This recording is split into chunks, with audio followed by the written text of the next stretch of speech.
Good evening and Merry Christmas. In spirit of the seasons, we're going to do something a bit different tonight. I've collected some spooky Christmas stories to get you into that holiday spirit. As usual, I'll leave the screen black for sleeping atmosphere.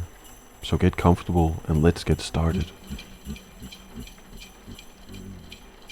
We begin the night with a story called The Thing in the Christmas Tree.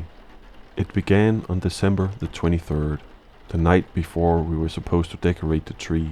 Our house smelled of pine and fresh snow, my father humming carols, my mother arranging candles along the windowsill. The tree stood in a corner, still wrapped in netting, a dark green silhouette against the golden lamplight. I was 8, and I noticed it immediately. A face, just for a moment. I thought I saw a face among the branches, thin, pale, almost skeletal. I blinked, and it was gone. I told no one. I just imagined my parents would laugh. Christmas excitement is getting to you, my mother would say. That night, I awoke to a creaking sound like branches shifting in the dark. The tree swayed slightly, though there was no draft. The face appeared again, peering from the dense inner branches. Its eyes were hollow, black, and impossibly deep. I froze. It was staring at me. I tried to scream, but my voice was caught in my throat. The face disappeared and the tree was still again. I convinced myself it was a dream, until the morning when I noticed small things had moved. The ornaments I had hung the day before were slightly crooked, and one of the tinsel stands had been pulled down. On Christmas Eve I awoke to scratching sounds. The tree's shadow stretched unnaturally across the living room floor. I saw it clearly now, a hand thin and gnarled reaching out from the branches. Out of pure fright, I was yelling for my parents, but the hand retracted as soon as they entered. My father asked if I had a nightmare, with concern tugging at his brow. My mother clutched her robe. I nodded, unsure what to say. That night, after my parents fell asleep, I could hear the tree shifting again. With my childish curiosity, I went downstairs. This time I saw more, thin limbs, twisting like branches but unmistakably human, pressing against the green needles. The face returned, whispering, though I could not understand the words. It wanted me to come closer. I didn't. I sat on the couch, shaking until morning. When the sun rose, everything seemed normal. The ornaments were back in place, but I knew that the tree was not just a tree. By night, on Christmas Eve, the whispers grew louder. Shadows clung to the corners of the room, stretching like fingers across the wall. The tree's branches moved, brushing against the presence. I could hear it breathing. Something was inside. Something was waiting. I dared not touch it, dared not even look directly. Until the final hour before Christmas Day, the face emerged fully, the skeletal mouth forming words I could barely comprehend. Open your presents, child, or I will come for them myself. I didn't sleep that entire Christmas, and the tree never looked like a tree to me ever again. Even years later, whenever I see pine trees covered in snow, I feel it watching, waiting for the moment it can reach out again.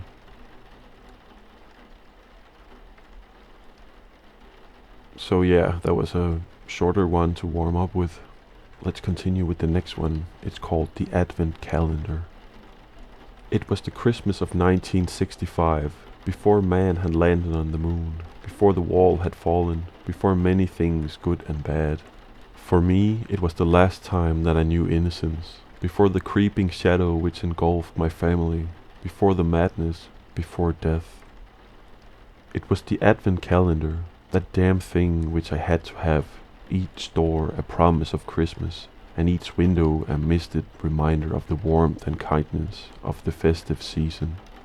I was 9 years old, and while the parents of my neighborhood would have had no fears for their children in the past, allowing them to play freely in the icy December streets, those days were lost like breath on a mirror. If snow had fallen, there would have been no joy, no snowball fights in the darkened evenings, no sledges sliding carefree down the fields nearby. Children could not be children. Though the young may have felt apprehension in the dark, it was the parents who were the most fearful, terrified of the ultimate loss, a pain they could never extinguish. For the previous 3 Christmases, without fail, the worst had happened. A child had went missing. While I was very young, I remember it as although it was yesterday. The suburb where we lived had become the most somber of places. Such a tragedy can do that, slowly draining away any hope of happiness from a community, like blood from an open wound. No Christmas tree nor carol sang could stem the flow. The first to disappear was Tommy Graham. He was 11 years old, and although I had seen him around, I didn't really know him personally. I remember my mother crying about it. Just the thought of something terrible happening to a child distressed her greatly, and the pain that the parents must have been going through was often on her lips. That Christmas, my dad held on me tighter than he ever did before, and I could tell that they had been affected terribly by the disappearance, just as the rest of the community had. The following year, another Christmas came, and another child was taken. Her name was Cheryl, and she was only 4 years old, tiny and fragile. Tears were shed, misplaced rage vented towards the police who were unable to find her. And by New Year it had been commonly held view that, like little Tommy the last year before, little Cheryl would never be found. I, like many of my friends, had been scared by the vanishing children. It was the first time that I became aware that adults could do harm, even to the most vulnerable of us. That children were not always safe, and that those bigger and stronger than us could have unspeakable things on their minds. Yes, I had heard fairy tales and frightening stories of the boogeyman, but what was going on in our suburb was far more gut-wrenching, far more real than any tall tale. Despite this impact, it was not until the 3rd child disappeared I was truly heartbroken. His name was Finn, and he was one of my friends, a close one at that. We lived on the same street, playing football in the field by his house and walking to and from school together each day. My dad used to take us to the cinema most Sundays, buying us each a hot dog, and when we got home Mom would serve us a beautiful Sunday roast. Finn was like a part of my family, and I still think about him to this day. Where would he have been now? What would he have done with his life? How diminished have we been, not knowing the boy or the adult he would have become. No laugh, no tears together, just an empty seat in the cinema, a vacant desk in the classroom. I remember his blue eyes and blonde hair more than anything for some reason. That and his happy-go-lucky nature. I missed him then, and even now I wish that it was not true. Like the others, Finn had been snatched from his bed as he slept on that most peaceful of night, Christmas Eve. His parents had tucked him in, hanging his stocking over the fireplace, kissing his forehead, whispering a Merry Christmas as he fell asleep. They woke expecting to hear the excited scampering footsteps of their son rushing down the stairs to see what Santa had brought, what wrapped secret boxes he had left by the tree, and instead was confronted by an empty bed, the loss of their only child, and an open window sucking in the biting frost of Christmas Day. The parents of the 3 children would not let go, could not, nor would they assume the worst. Search parties were organized, flyers were continually posted through letter boxes, pasted onto bulletin boards and shop windows across the city, and the hope was always there that somehow, somewhere the 3 children would be found unharmed and ready to come home. That year, on the 28th of November, 1965, all hope was extinguished. In an old sewage pipe across town, the crumbled fragile bodies of Tommy, Cheryl and dear Finn were found stuffed unceremoniously into a corroded pipe in an old sewer.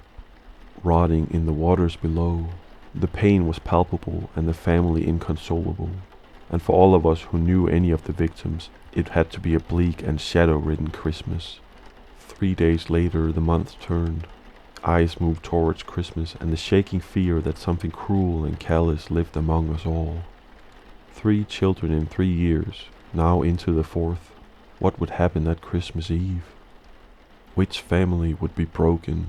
Which child torn from its comfy warm bed, dreaming of Santa, only to be killed and discarded like a piece of fetid waste.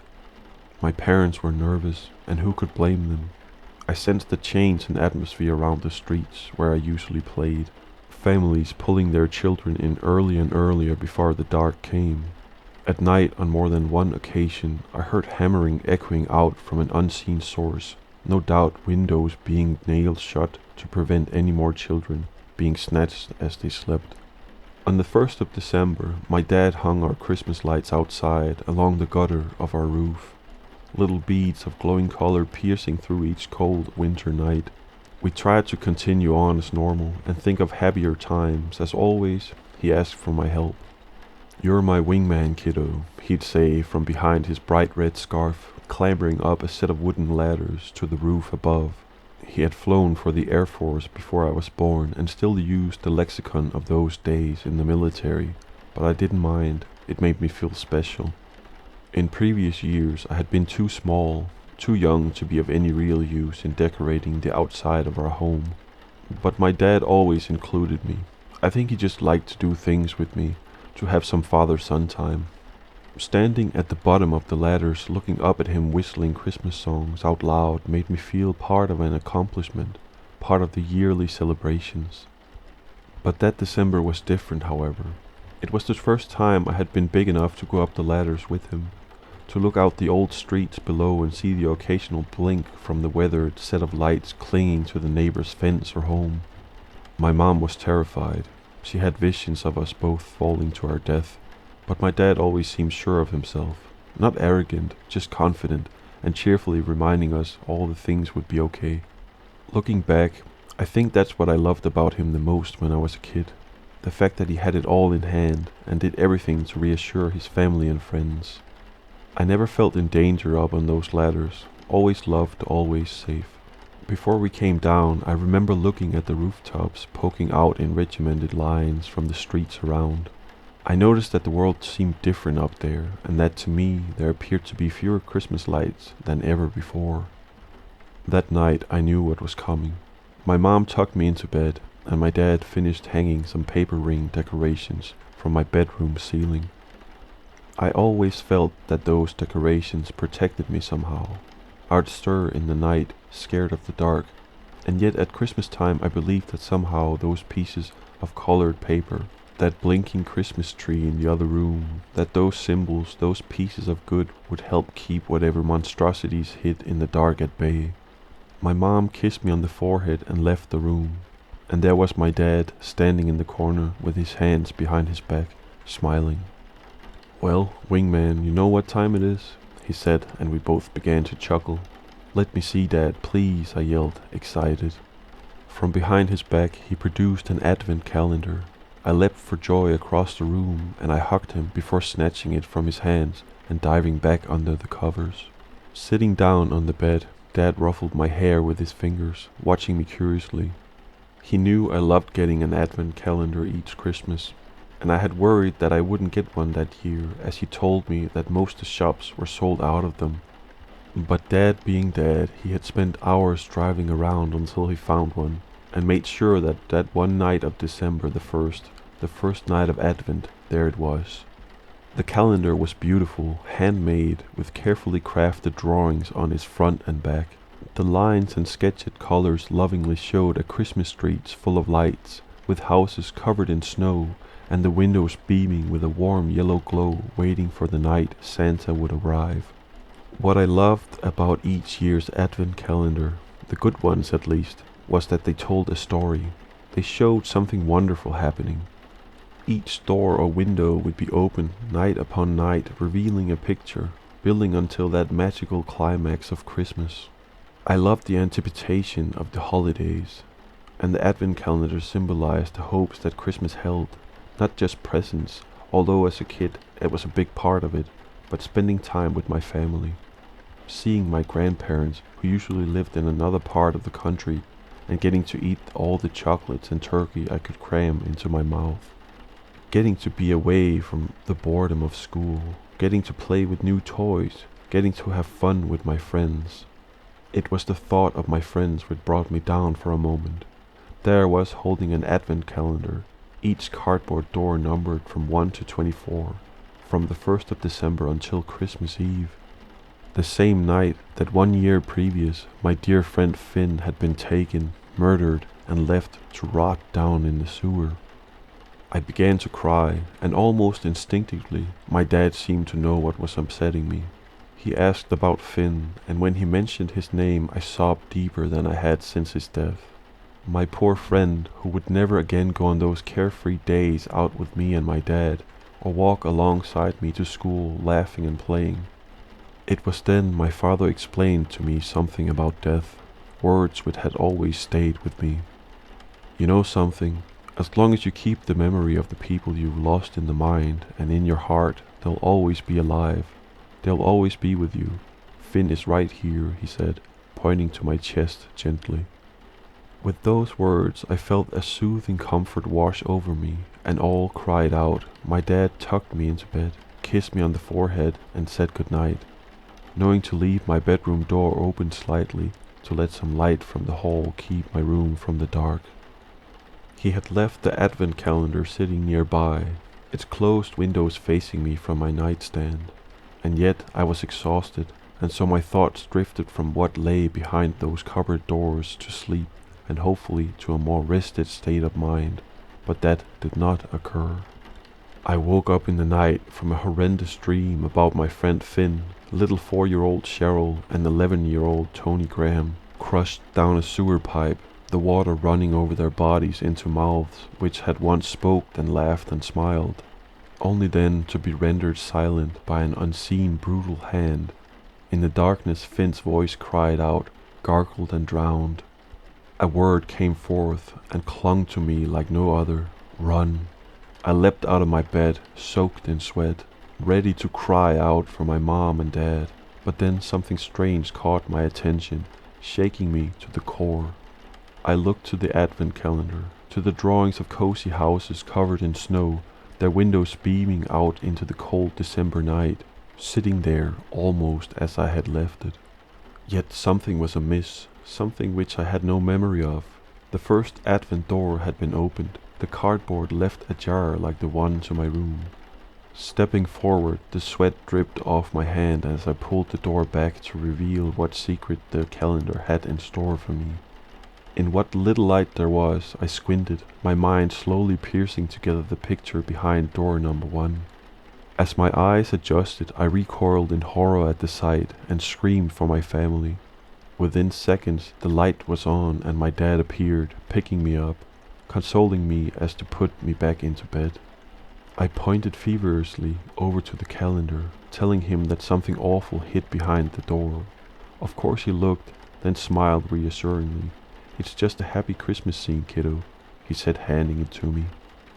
Looking closely, I could see that the picture had changed slightly. It depicted an old stone bridge covered in snow, children playing on top of it happily. Yes, it appeared quite harmless, quite serene. My father left, and soon I was drifting back to sleep. Yet my mind hazed over with two thoughts: of Finn screaming run in my dream, and what I could have sworn I had seen in that first little calendar door. The bridge was there, but underneath it in the dark, eyes looked out at the children playing gleefully above, eyes which seemed wrecked with rage and hate. The next day of school went quickly, but on my way home I dragged my feet over the bitter, frozen concrete paths and pavements, thinking of Finn and how he had always walked with me. As my house came into view, I smiled for a moment at the lights my dad and I had hung on the roof. They warmed my spirits, but when I entered my room, my soul was chilled stagnant once more. The next door on the advent calendar had been opened. This time I knew I hadn't been there to do such a thing in my sleep as I had assumed must have happened the night before. No, someone had opened it. I touched the yellow number 2 on the cardboard door, a number which should have promised a treat or a happy picture reminding me of Christmas was near. I hesitated and then looked behind it. Another street scene played out before me. This time a small boy pulled a red sledge behind him as other children threw snowballs at each other, grinning wide and happy.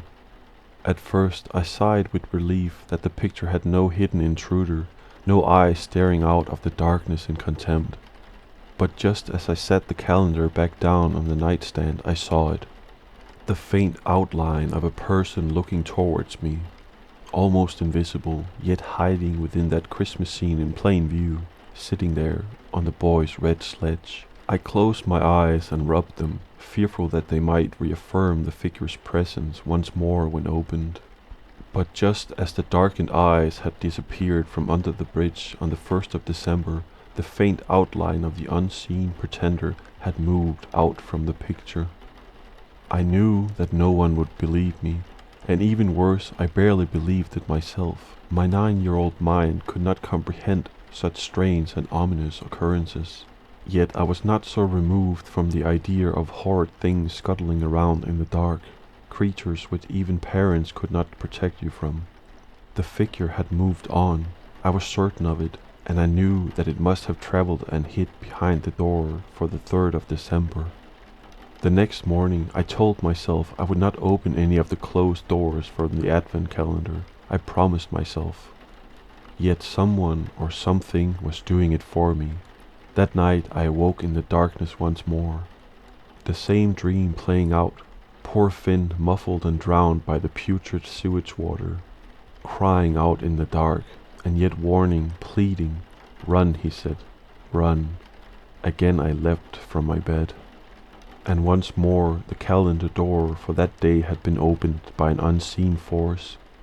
There in the dark I looked, compelled by the fear of not looking, the terror of not knowing what was to come, for in that third picture it became clear to me something was on its way. Something unspeakable was plotting and slowly but surely drawing closer. Behind the door lay another Christmas scene, families skating on a beautiful iced lake, and under the transparent barrier between the cold air and the icy water there was a shape, darkened, indefinite, but malevolent, a blurred form under the ice, eyes staring up in disgust at the families who happily skated above. I screamed again, and yet the results were all too familiar. My mom and dad arrived tired, yet never annoyed at their child for waking them up in the night. Mom put me back into bed, and as she did, I explained frantically to them both that something was appearing in the advent calendar, that each door held proof of something which meant to do harm. Yet there was no evidence of it, only 3 open doors showing happiness and fun at Christmas. Dad said I was having bad dreams, and that he and Mom would sit with me for a while until I fell asleep. I heard them whispering about work in the morning, but they were more concerned about me than losing a few hours of rest. The next day I tried to ignore the advent calendar, tried desperately to avoid its doors. And again I failed. In the night I woke from the same hideous dream, and yet this time the calendar was not open. The door with the yellow number 4 remained closed. I hoped that whatever strange thing was in those pictures had left, that I could forget the hateful haunting eyes, and that I could return to simply enjoying the anticipation of Christmas. But just as I nodded back to sleep, happier than I had been since they had found Finn's body, I heard something. The sound of a thumb or finger pulling at cardboard. I opened my eyes and stared in utter disbelief as the 4th door was pulled open by an invisible hand in the dark.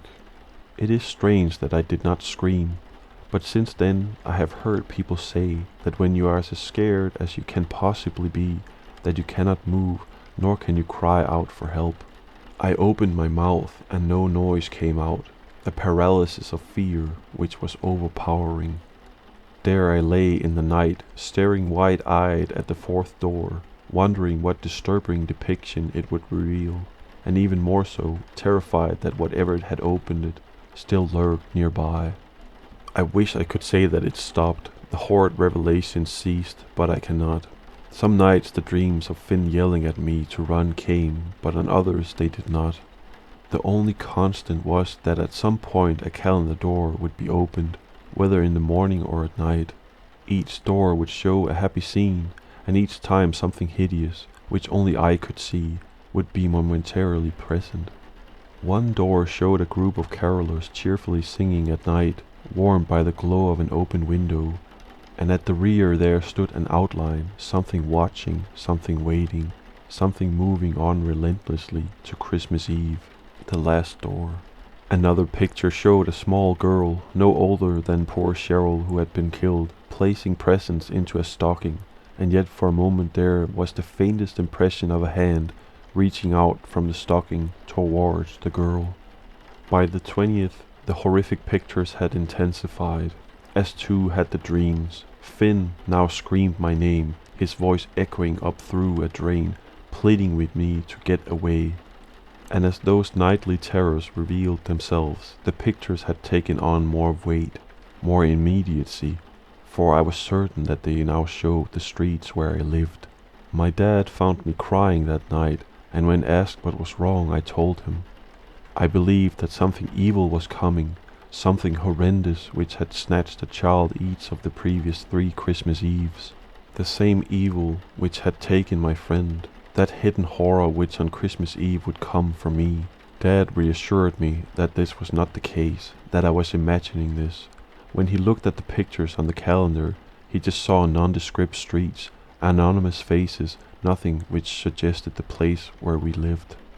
But I saw differently. The drawings clearly showed house by house, inch by inch, that something was drawing nearer each day, fleeting glimpses of a faint figure waiting to gorge itself once more. My dad offered to throw the calendar away if it was upsetting me so much, but I pleaded with him not to. I needed to know, I had to see what was coming, what was on its way to snatch me from my family, as it had done the other children. On the 22nd, the figure drew closer to our home as the snow fell around it in the advent calendar, and on the 23rd the prowler had reached the gate of our garden. That night I had such a terrible vision. In my dream I found myself lying in the dark. I could not see, and all that surrounded me was the empty coldness of winter. Pain coursed through my body, and the sound of running water pushed over it, forcing me deeper into an abandoned drain. Putting out my hand instinctively, my fingers touched the frozen mouth of another child. Slowly it moved against my hand, and its stagnant lips whispered as it weakened, "Run, get away." I did not wake screaming, nor did I leap from my bed as I had the other night, like an animal fleeing from a predator. There I lay in silence of the night, and in this stillness I cried. The paper chain and decorations my family had hung from my room ceiling proved no protection from the pain or from the thoughts of the 3 children, how they had been taken or how I would be next. And then the day had come, Christmas Eve. I was frightened, but a distance took me, one which slowed my words and left me dispassionate about the festive season, about my family. I wish I had not been that way and had savored every moment I had left, but I was drained, numbed by the lurking fear which had haunted me for weeks, tired of it all, a strain which no 9-year-old should have had to bear.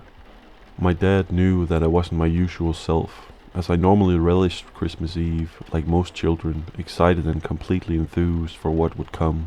But there I was outside in the cold, helping him fix parts of the lights which had come unhooked in the wind. I watched my dad on the ladders once more, the wind rattling everything around. The slates on the roof, the trees, the gutter. I thought about how Finn's family, or little Cheryl's, or even Tommy Graham's, would have been preparing for Christmas Day like we were, happily unaware of the loss that they were about to undergo. At least I knew, I had foresight, each hideous picture hinting at that faint figure coming closer and closer to my home. To open my window as I slept, waiting for Christmas morning, to snatch me from my bed, to slaughter me, discarding my body down a sewer pipe, used and forgotten. As the wind howled and the lights chinked and jingled together, I looked back at the gate of our garden, to where I had last seen my future attacker. I could see nothing, just an empty street on the quietest of nights of the year, but in that absence I could feel eyes bearing into me. My dad climbed down the ladder, whistling merrily to himself, and as I looked up at him I simply asked, matter-of-factly, if he could nail my window shut. He didn't ask why. He knew many parents had done the same, and so we went inside as the evening rolled in, carried by the promise of frost from the outskirts of the city. Dad got his toolbox out and drove a large series of nails into the frame of the window. Once I was confident that there was no way to open it, I thanked him and asked if he could do one more thing for me, only one, to sit next to my bed all night and look over me until morning. Unlike the other nights, he did not tell me that there was no monstrosity out there, nor did he say that the world was a safe place, for that would have been a lie. He placed his hand gently on my shoulder and said, "If you need me, I'll sit right here until it's time to open the presents." And sit there he did. My mother came in to kiss me on the forehead before returning back to the kitchen, where she was preparing things for the Christmas dinner next day. I so wanted to see it. Presents meant nothing to me that night. All I cared about was being there with my family at the table, laughing with my grandparents, and knowing that the nightmare on December 65 was over. I fell asleep as my dad sat by the bed reading a book. It must have been 2 or 3 in the morning when I woke up.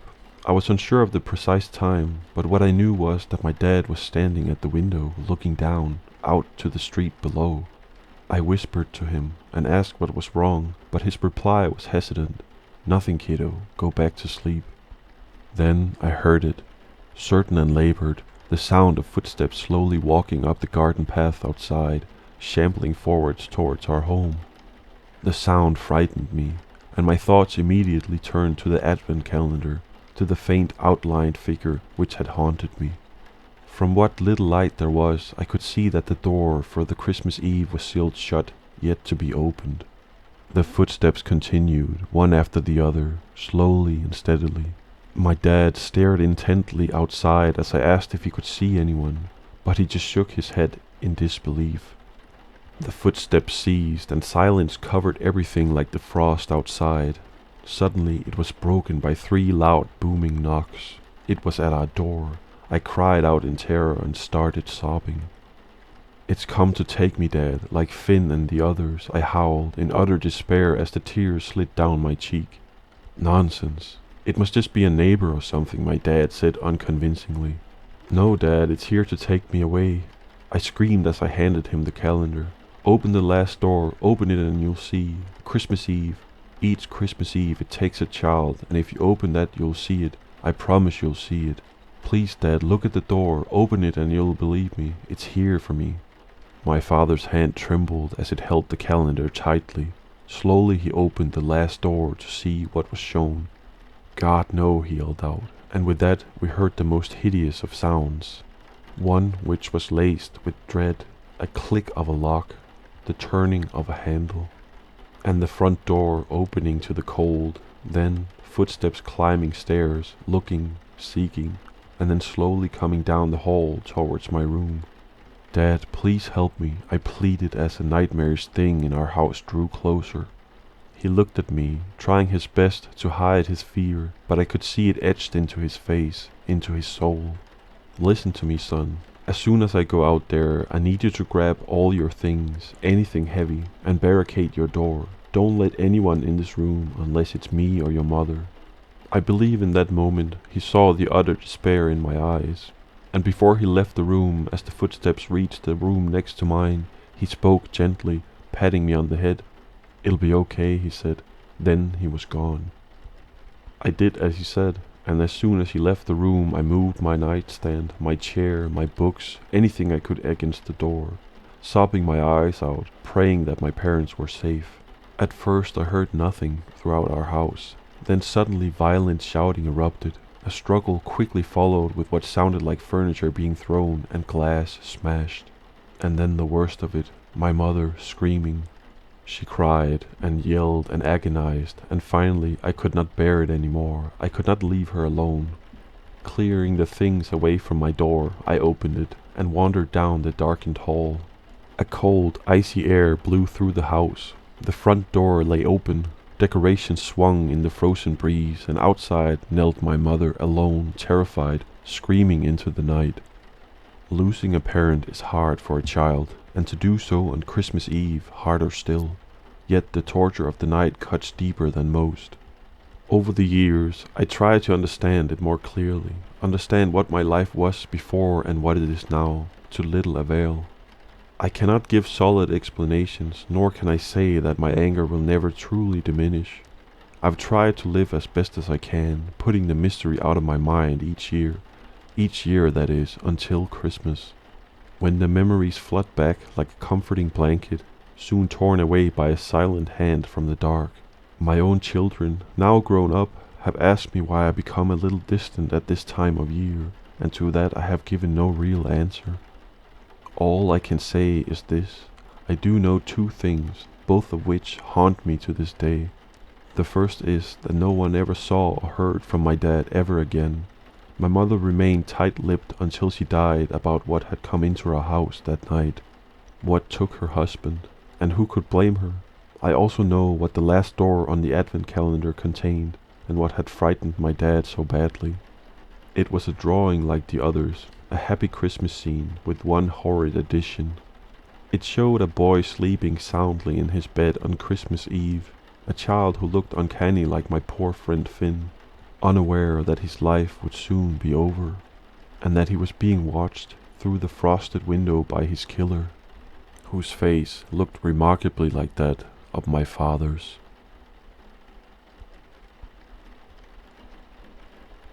Well, that one was a bit dark. I hope it wasn't too much. Now we continue on with something shorter. It's called Black-Eyed Children on Christmas. Mrs. Delphine Smithers was an 83-year-old who lived by herself save for her cats. Her husband had died 2 years prior, and her children have since grown up and left the nest. But come Christmas time, Mrs. Smithers gets her joy whenever her grandchildren paid a visit. She thought of the look on their faces whenever she served them Christmas cookies and other pleasantries. This Christmas she made some sweet and salty bark and kept it on the kitchen table. She found herself sitting down in her favorite chair knitting a scarf when there came a sharp knock on the door. She jumped a bit, not expecting any visitors at the moment. "Can we come in?" Smithers tentatively laid the scarf on the arm of the sofa and gripped the chair. Her frail bones popped and shifted. Getting up from the chair, Smithers collected her walking stick and trudged rigidly towards the front door. Another sharp knock rang out, that time more agitated than previously. "I'm coming, hold on," Smithers yelled. She grasped the doorknob and turned it counterclockwise. The door creaked open. On the other end of the door were two children, a boy and a girl. The boy appeared older, presumably around 13. He wore a denim hoodie and grey pants. He was holding the hand of the 8-year-old girl who was wearing a blue dress with white lace.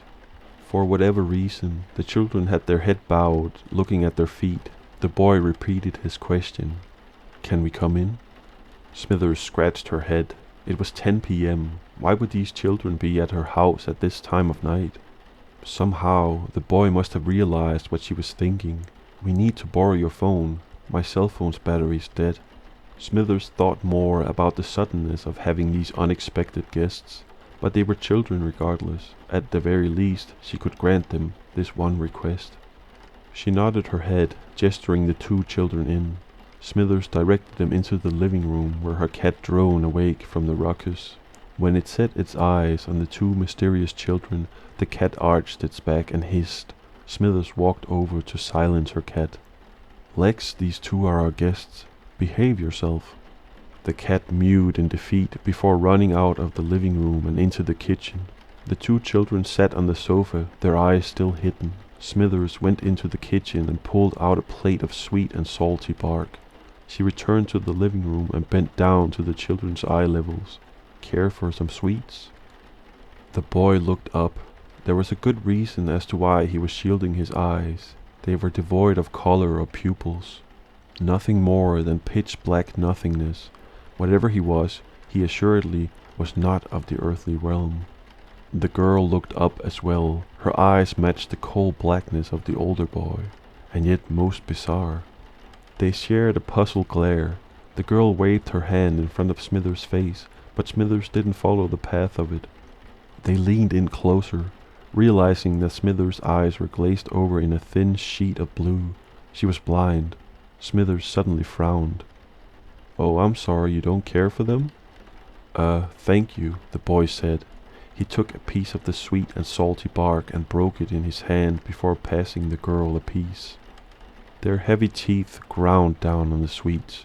Oddness aside, the two children couldn't help but bask in the sweetness and saltiness of the snack. They indulged themselves in more of the sweets before getting up. They looked at the decorations with curiosity. On top of the fireplace on a stand was a small replica of a nativity scene. From her mental notes, she figured that the two children had stopped at the fireplace.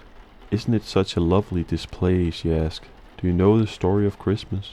"We know about your Jesus," the boy responded. "Our ancestors spoke a lot about him." Confused by this statement, Smithers nevertheless allowed the two children to further marvel at the Christmas decorations. The girl rustled the Christmas tree, causing the ornaments to fall on the ground. She ceased when she sensed Smithers was getting upset. The two children played with the nutcrackers and listened to Christmas songs. The hours edged by slowly until the sudden electrical surge generated through the house. The two children looked at each other and then back at Smithers. "We have to go now, our parents are here." Bright light shone through the windows. Outside was a spherical smooth craft standing on 3 legs. A large skinny-looking creature exited the craft and stood there at the door. The two children collected the plates of sweet and salty bark and exited through the front door. There came a sound of a large whistle, as if there was 1,000 steam engines situated outside. Within a flash, the craft was gone. Smithers called out to the two children, only to be met by a great silence. She closed the door and returned to her knitting. And for a final story of this Christmas night, we have Smee. "No," said Jackson, with a shy little smile. "I'm sorry, I won't play hide and seek." It was Christmas Eve, and there were 14 of us in the house. We had had a good dinner, and we were all in the mood for fun and games. All that is, except Jackson. When somebody suggested hide and seek, there were loud shouts of agreement. Jackson's refusal was the only one. It's not like Jackson to refuse to play a game. "Aren't you feeling well?" someone asked. "I'm perfectly all right, thank you," he said. "But," he added with a smile that softened his refusal but did not change it, "I'm still not playing hide and seek." "Why not?" someone asked. He hesitated for a moment before replying. "I sometimes go and stay at the house where a girl was killed. She was playing hide and seek in the dark. She didn't know the house very well. There was a door that led to the servants' staircase. When she was chased, she thought the door led to the bedroom. She opened the door and jumped, and landed at the bottom of the stairs. She broke her neck, of course."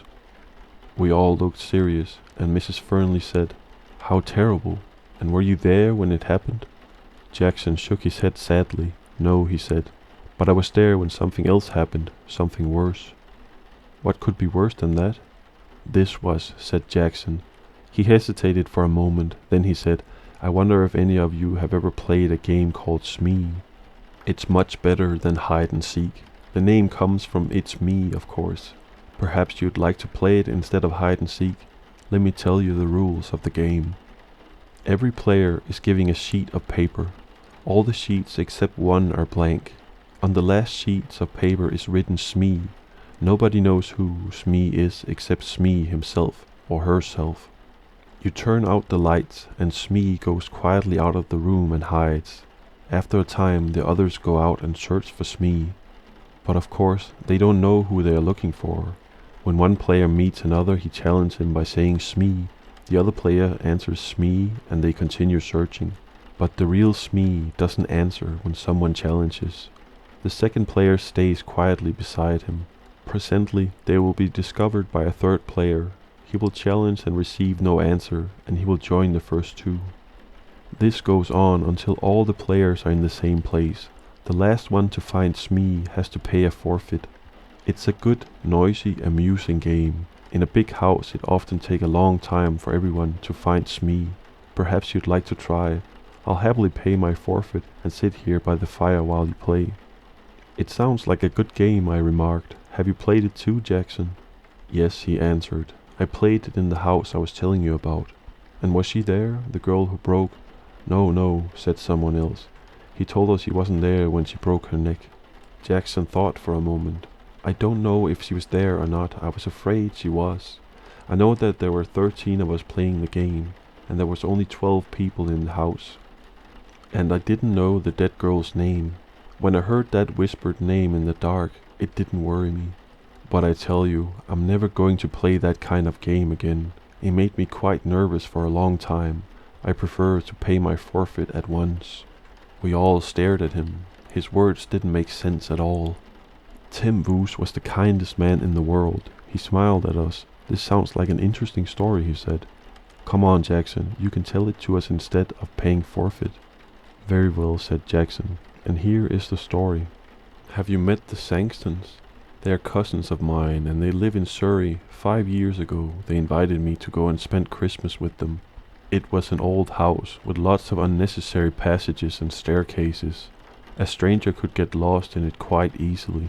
Well, I went down for that Christmas. Violet Sangston promised me that I knew most of the other guests. Unfortunately, I couldn't get away from my job until Christmas Eve. All the other guests had arrived there the previous day. I was the last to arrive, and I was only just in time for dinner. I said hello to everyone I knew, and Violet Sangston introduced me to the people I didn't know. Then it was time to go in to dinner. That is perhaps why I didn't hear the name of a tall, dark-haired, handsome girl whom I hadn't met before. Everyone was in rather a hurry, and I am always bad at catching people's names. She looked cold and clever. She didn't look at all friendly, but she looked interesting, and I wondered who she was. I didn't ask, because I was sure that somebody would speak to her by name during the meal. Unluckily, however, I was a long way from her at the table. I was sitting next to Mrs. Gorman, and as usual Mrs. Gorman was being very bright and amusing. Her conversation is always worth listening to, and I completely forgot to ask the name of the dark, proud girl. There were 12 of us, including the Sangstons themselves. We were all young, or trying to be young.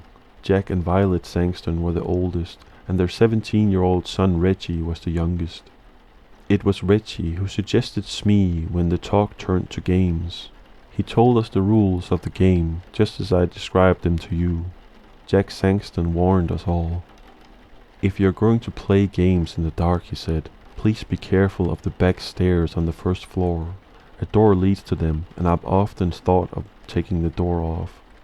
In the dark, a stranger to the house could think they were walking into a room. A girl really did break her neck on those stairs. I asked how it happened.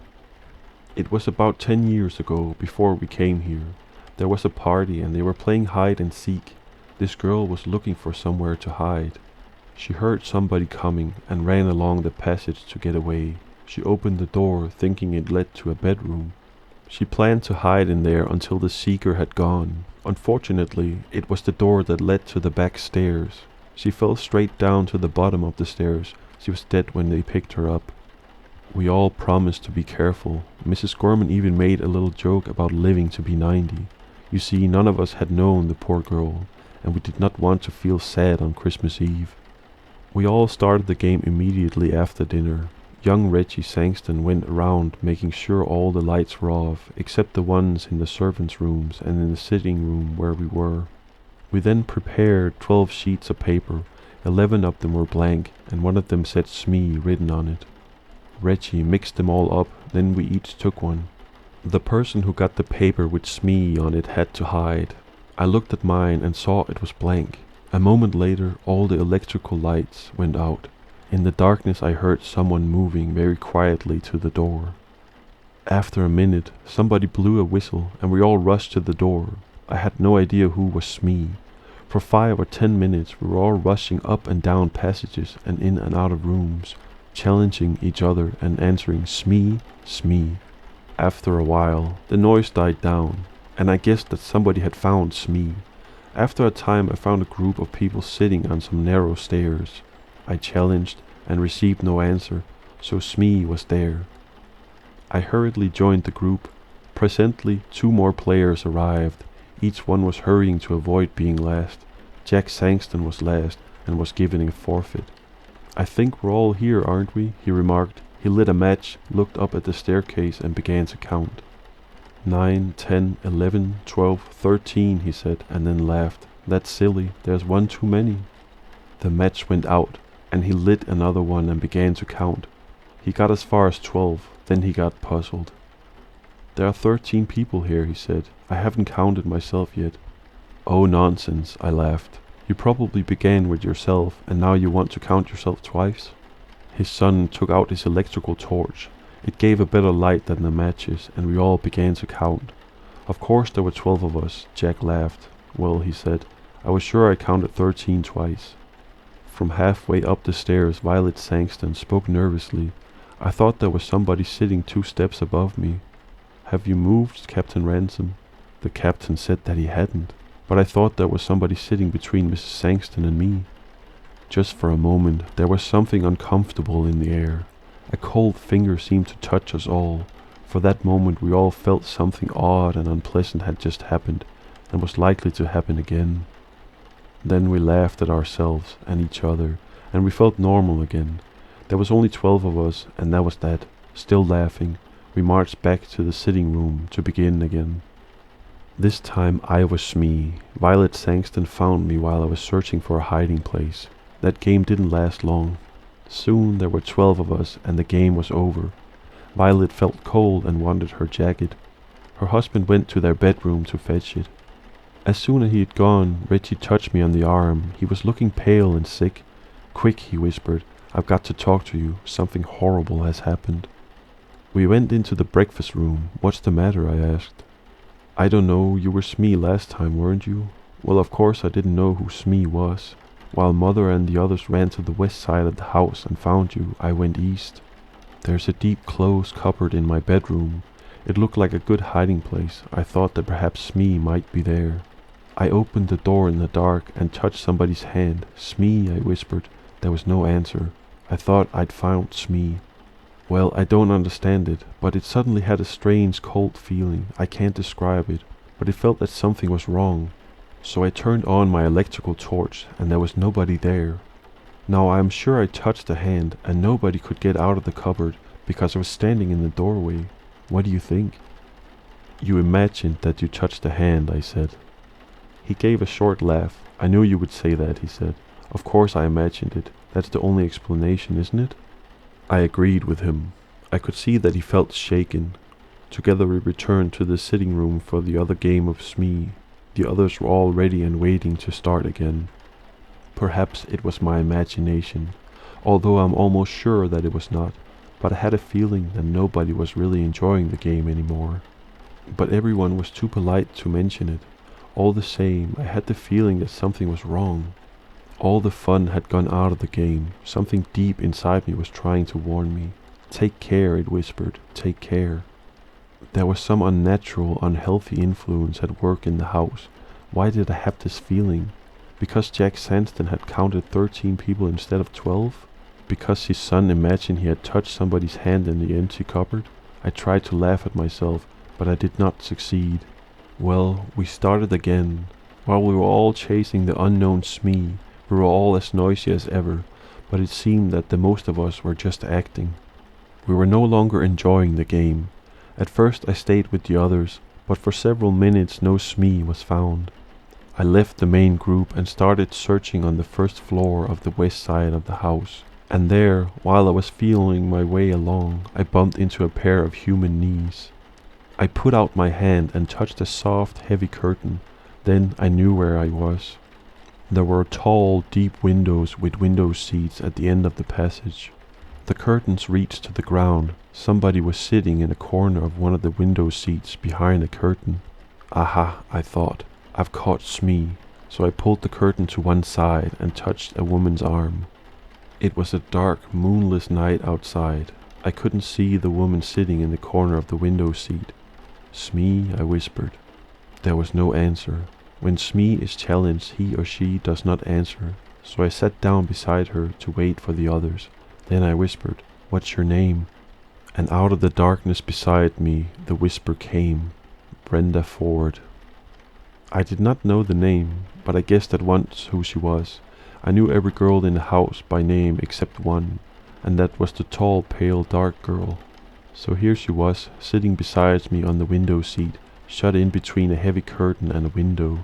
I was beginning to enjoy the game. I wondered if she was enjoying it too. I whispered one or two rather ordinary questions to her and received no answer. Smee is a game of silence. It is the rule of the game that Smee and the person or persons who have been found, Smee have to be quiet. This, of course, makes it harder for the others to find them. But there was nobody else about. I wondered, therefore, why she was insisting on silence. I spoke again and got no answer. I began to feel a little annoyed. Perhaps she's one of those cold, clever girls who have a poor opinion of all men. I thought, she doesn't like me, and she's using the rules of the game as an excuse for not speaking. Well, if she doesn't like sitting here with me, I certainly don't want to sit with her. I turned away from her. I hope someone finds us soon, I thought. As I sat there, I realized that I disliked sitting beside the girl very much indeed. That was strange. The girl I had seen at dinner seemed so likable in a cold way. I noticed her and wanted to know more about her, but now I felt really uncomfortable beside her. The feeling of something wrong, something unnatural was growing. I remembered touching her arm, and I trembled with horror. I wanted to jump up and run away. I prayed that somebody else would come along soon. Just then I heard light footsteps in the passage. Somebody on the other side of the curtain brushed against my knees. The curtain moved to one side. A woman's hand touched my shoulder. "Smee," whispered a voice that I recognized at once. It was Mrs. Gorman. Of course, she received no answer. She came and sat down beside me, and at once I felt very much better. "It's Tony Jackson, isn't it?" "Yes," I whispered back. "You're not Smee, are you?" "No, she's on the other side of me." She reached out across me and heard her fingernails scratch a woman's silk dress. "Hello, Smee. How are you? Who are you?" "Oh, is it against the rules to talk?" "Never mind, Tony. We'll break the rules, do you know?" "Tony, this game is beginning to annoy me a little. I hope they aren't going to play it all the evening. I like to play a nice quiet game all together besides a warm fire." "Me too," I agreed. "Can't you suggest something to them? There's something rather unhealthy about this particular game. I'm sure I'm being very silly, but I can't get rid of the idea that we've got an extra player, somebody who ought not to be here at all." That was exactly how I felt, but I didn't say so. However, I felt very much better. Mrs. Gorman's arrival had chased away my fears. We sat talking. "I wonder when the others will find us," said Mrs. Gorman. After a time we heard a sound of feet, a young Reggie's voice shouting, "Hello, hello, is anybody there?" "Yes," I answered. "Is Mrs. Gorman with you?" "Yes." "What happened to you? You're both got forfeits. We've all been waiting for you for hours." "But you haven't found Smee yet," I complained. "You haven't, you mean. I was Smee this time." "But Smee is here with us," I cried. "Yes," agreed Mrs. Gorman. The curtain was pulled back, and we sat looking into Reggie's electric torch. I looked at Mrs. Gorman, and then on the other side. Between me and the wall was an empty place on the window seat. I stood up at once, then I sat down again. I was feeling very sick, and the world seemed to be going round and around. "There was somebody there," I insisted, "because I touched her." "So did I," said Mrs. Gorman in a trembling voice, "and I don't think anybody could leave this window seat without us knowing." Reggie gave a shaky little laugh. I remembered his unpleasant experience earlier that evening. "Someone's been playing jokes," he said. "Are you coming down?" We were not very popular when we came down to the sitting room. "I found the two of them sitting behind a curtain on a window seat," said Reggie. I went up to the tall, dark girl. "So you pretended to be Smee and then went away," I accused her. She shook her head. Afterwards we all played games in the sitting room, and I was very glad. Some time later Jack Sankton wanted to talk to me. I could see that he was rather cross with me, and soon he told me the reason. "Tony," he said, "I suppose you are in love with Mrs. Gorman. That's your business, but please don't make love to her in my house during a game. You kept everyone waiting, and it was rude of you, and I'm ashamed of you." "But we were not alone," I protested. "There was somebody else there. Somebody who was pretending to be Smee. I believe it was that tall, dark girl, Miss Ford." She whispered her name to me. Of course, she refused to admit it afterwards. Jack Sankton stared at me. "Miss who?" he breathed. "Brenda Ford," I replied. Jack put a hand on my shoulder. "Look here, Tony," he said. "I don't mind a joke, but enough is enough. We don't want to worry the ladies." Brenda Ford is the name of the girl who broke her neck on the stairs. She was playing hide and seek here 10 years ago. Well, that's all the spooky Christmas stories we have for tonight. I hope you enjoyed it, that it helped you relax, or maybe even awoken some Christmas spirit in you. Anyways, thank you for listening, and I wish you a very Merry Christmas.